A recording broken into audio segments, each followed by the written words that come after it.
শাহ আলম মমিন আলী খবৈ বাবুর বাজার কমিটিनि लुआजि मुंबाइ बदल दलसा जानुवारि 30 सालमारि फासल फतिग्राय शिमुल तलाब परिलाइखा जुम्मार नामाज थुरुक बसंग्रमनि बागै बेलायखिनो गोथार जुम्मार नामाज आबो बाय बाक्सा कब्रिस्तानाव हायाके बासिमालंग स्टिलनि पालं 4,000 तै मस्जिद कमिटिनो मस्जिद स्नामथानियो चुबाचु खलायनाय कमिटि हनै साका फाइमानजोंनाय आदं रक।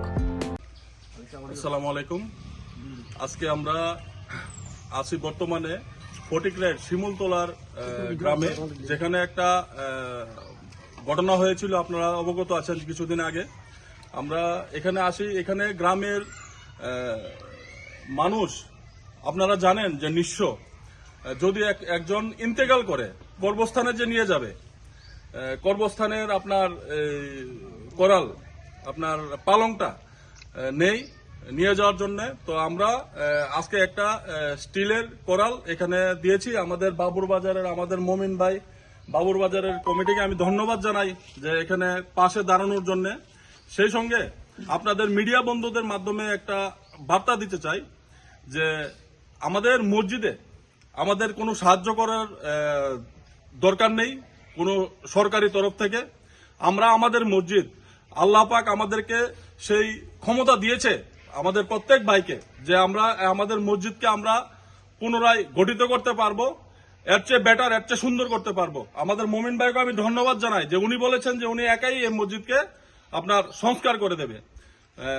সেই সঙ্গে পাশাপাশি আমি আপনাদের মাধ্যমে আমাদের রাজ্য সরকারকে বলতে চাই যে এখানে শিমুলতলাতে যে পরিবারগুলো এখনো আপনার নিঃস্ব, স্বাভাবিক জীবনে আসতে পারেনি, তাদেরকে স্বাভাবিক জীবনে আসতে সরকারের যেন একটা ভূমিকা হয়। আমরা ত্রিপুরা রাজ্যের সংখ্যালঘু মানুষ হিসেবে আমরা দেখতে চাই যে আমাদের সরকার আমাদের রাজ্যের আক্রান্ত মানুষের পাশে এসে দাঁড়িয়েছে। কারণ এখানে ক্ষয়ক্ষতির মূল্য প্রায় 3 কোটি টাকা হবে, আপনারা জানেন, যেটা আমাদের দ্বারা সম্ভব না যে আমরা 3 কোটি টাকা দিয়ে সাহায্য করতে পারবো। আমরা রাজ্যের সরকারের কাছে আমরা আবেদন জানাবো যে এখানের প্রত্যেকটা আক্রান্ত পরিবারের পাশে যেন দাঁড়ায়, এবং সেই সঙ্গে যাদেরকে নির্দোষভাবে এখানে গ্রেপ্তার করা হয়েছে, আপনারা জানেন যে ক্লাস 12-এ পড়ে একটা ছাত্র কালকে বেল নিয়ে এসেছে, আর যারা নির্দোষভাবে এখানে আপনার এখনো জেলে আছে তাদেরকে ছাড়ার একটা বন্দোবস্ত যেন আমাদের সরকার আমাদের করে দেয় এবং আমাদের পাশে থাকে। আমরা এই বার্তাই আপনাদের মিডিয়া বন্ধুদের মাধ্যমে আমাদের রাজ্য সরকারকে বলতে চাই। সেই সঙ্গে আমাদের রাজ্যের মুখ্যমন্ত্রীও এখানে ফটিকরায় আসবে 4 তারিখ আমরা শুনেছি। আমরা আবেদন জানাবো যে আমাদের রাজ্যের মুখ্যমন্ত্রীও যেন এই গ্রামে এসে প্রত্যেকটা আক্রান্ত পরিবারের পাশে সচক্ষে এসে নিজে দেখে তাদেরকে সাহায্যের আশ্বাস দেয়।